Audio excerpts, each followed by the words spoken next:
Hello everybody, my name is Ifeolabi and this video is actually going to be one of the most personal videos I'll ever share on this channel.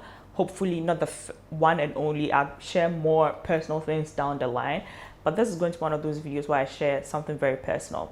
So for the past 2 months, I've been going to therapy, and it's because I've known for quite a while. I've known for almost a decade or more that I have needed to speak to a therapist, and I've always been putting it off because I felt like on a whole I was fine. So why did I need to go to a therapist? But when 2021 started, especially with the whole stress of 2020, I was like, it's time for me to finally go see a therapist. And when I started going and I started speaking to my therapist, I realized that I wanted to talk about not my problems personally, but like the whole mental health space in Ghana.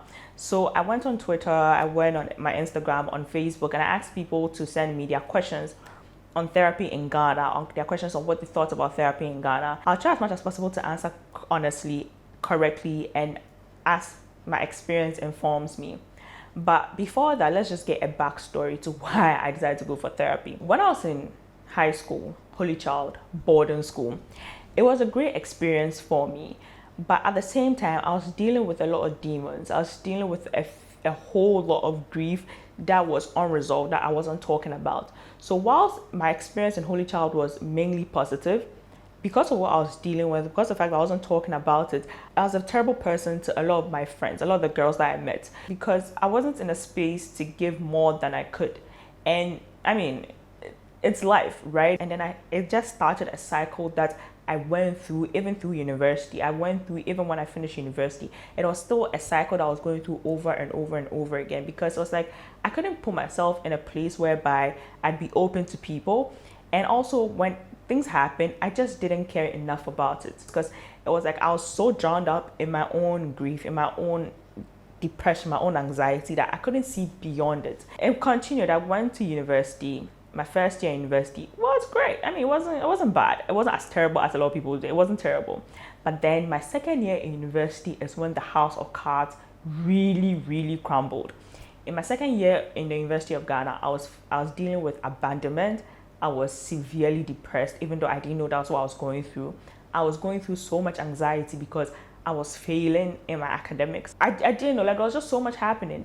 And it got so bad that I started having suicide ideations and then dropping out of school. I think this is the first time I'm saying it out loud to like a lot of people. I wanted to drop out of school because I couldn't deal with it anymore. I just like thinking about it, it's like there was no way out for me. Like it didn't make sense to me, because I was like, what am I doing? What am I doing in school? Like I don't want to be here. And so I was just like, I'm done with school. Like I was like, no, I'm done.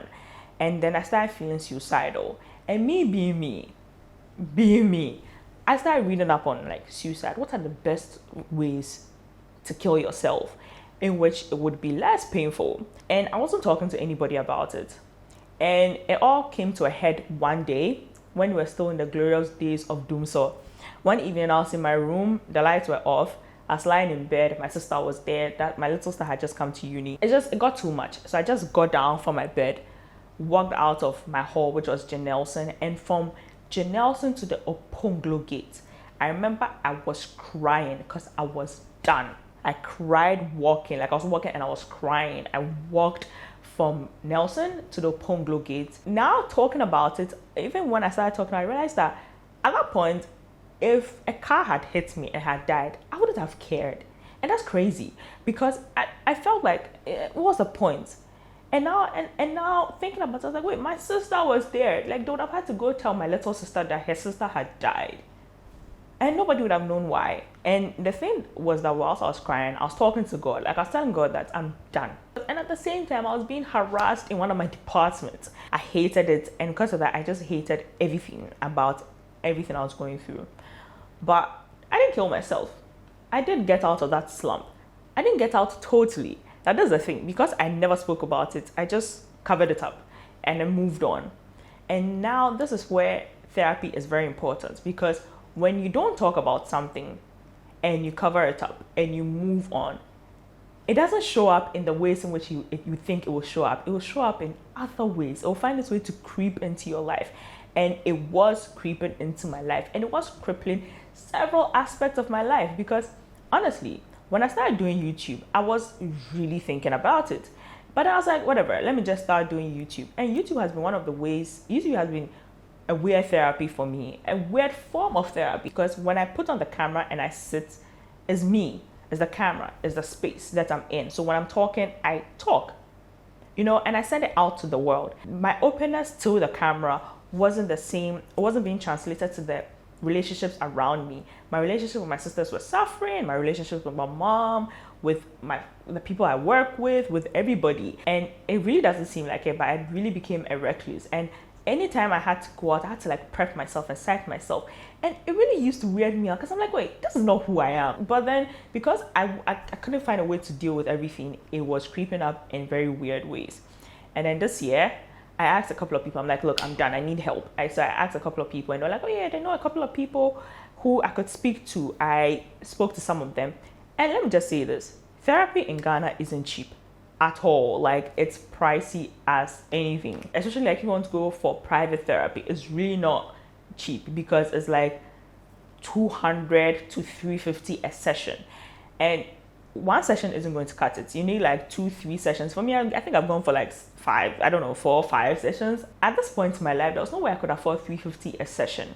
And that also added to my feelings of anxiety because I'm like, I need help, but I can't afford the help I need. I decided to like reach out to more people, and they're like, oh, you should speak to this doctor, Dr. Myers. She's at Lemme. You should speak to her. And I was like, fine. I called her. She was like, yeah, I should come in. We talk. And that's when I started this journey. Now, how much does therapy cost in Ghana? It depends. If you're going to go to places like Ridge Hospital, 37, Kolebu, Lekma, where I go to, it's 50 cedis per session because it's based on a consultation. And consultation is 50 cedis, while other places charge higher. And if you're on national health, it's free. Because seriously, if you're in need of therapy and you have national health insurance card and you go to either Lekma, you go to any of the places, 37, Kolebu, you would have therapy for free because it would be under national health. And I think that's one of the things that people don't know, or we haven't been told, because we don't see mental health as like one of the things that are important. But if you go and you have your national health insurance card, therapy is free for you. So that's one of the great things about it. One of the things I'll say, when you're choosing a therapist, know what you're seeking for. For me, it was very important that the therapist I had wasn't a man. I found it easier to talk to the male figures in my life. And I found it very difficult to talk to the women in my life, my sisters, my mom. And so it was very important for me because I was on the path whereby I was correcting mistakes. So I didn't want to still be on the path where I talked to someone where it was easy. So for me, it was very important that my therapist was a woman. Second thing, I thought for me, it was very important that I'll get someone that wasn't dismissive of certain aspects of my life. I'm a Christian, so being a Christian is very important to me. I didn't want to talk to a therapist whereby I'd say that, oh, so I prayed, and a therapist would be like, well, prayer doesn't work.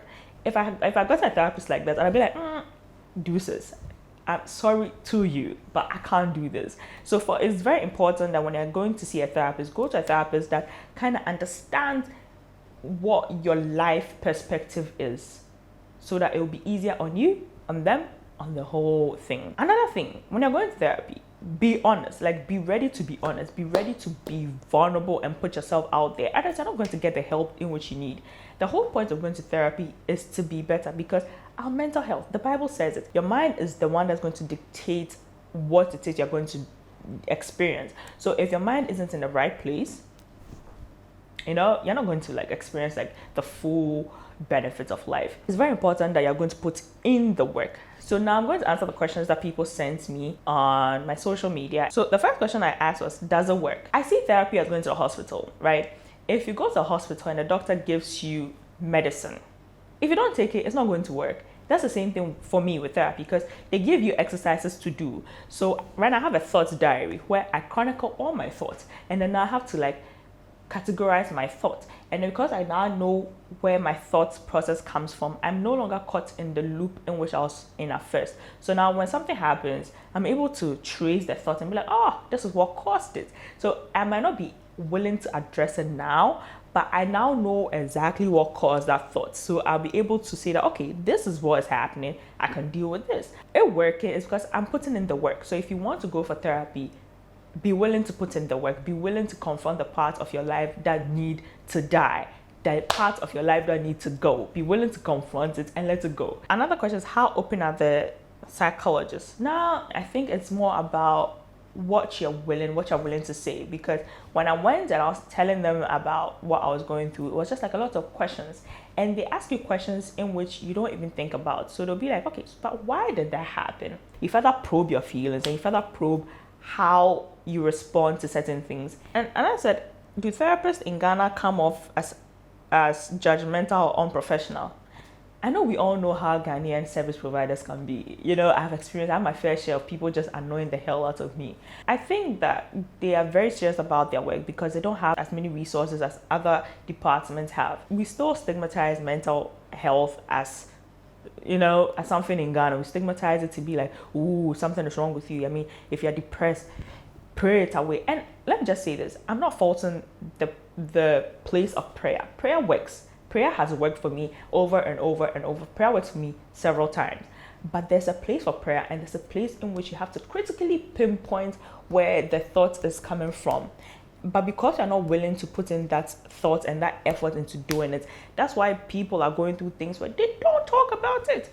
Because if you're not going to confront what it is that's leading you into that depression or that anxiety, how are you going to get better from it? Another question is, how skeptical were you before talking to a therapist? I was skeptical because I had seen other people's horror stories, and I was like, I'm not willing to go out and see someone and pour out my feelings, my thoughts, and then I'd get crickets or I'd get no help from it. I'd punch something, I'd throw something. But I was halfway skeptical about it. I was 50-50 on it. So when I went to sit there, I remember like my first therapy session, I went to sit there and I was like, so how do we do this? And they're like, start from anywhere. And I was like, what were your thoughts about Ghanaian therapists before you met one?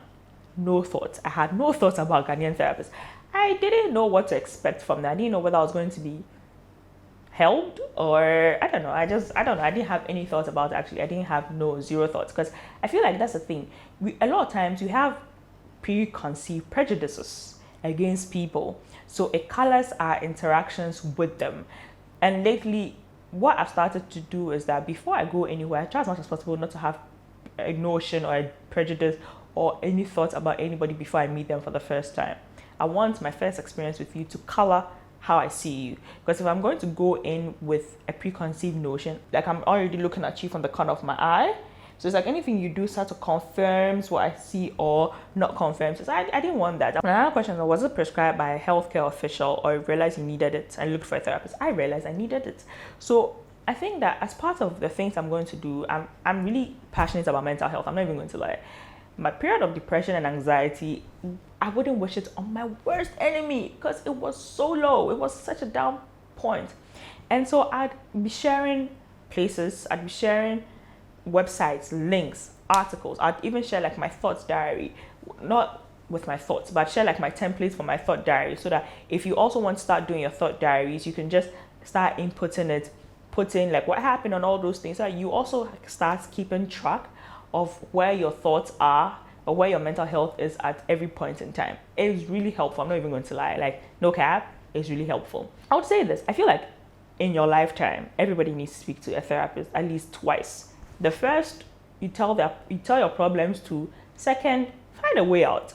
And then if you see that after the second one, you're like, maybe I need to come more, you do that. Let me know what your thoughts are on mental health, on therapy. I'd probably do like a second part if I get more questions. Doing YouTube has been one of my lifesavers. I'm not even going to lie.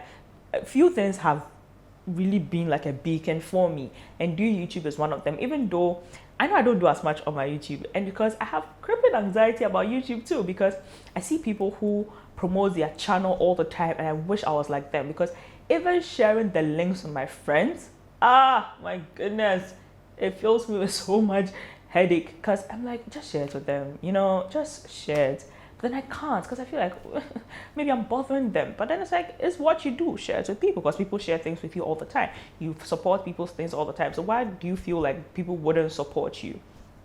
That's something I'm also dealing with now. You need a tribe of people that will help and support you. For me, it has been my younger sisters. To my mom has been an amazing person. Like, my mom is one of the best people I know on this planet. If you have more questions, kindly leave them in the comments section down below. Please share this with everybody that needs help. So anyway, my name is Ifalabi. Thank you so much for watching this video, and I'll see you on my next video.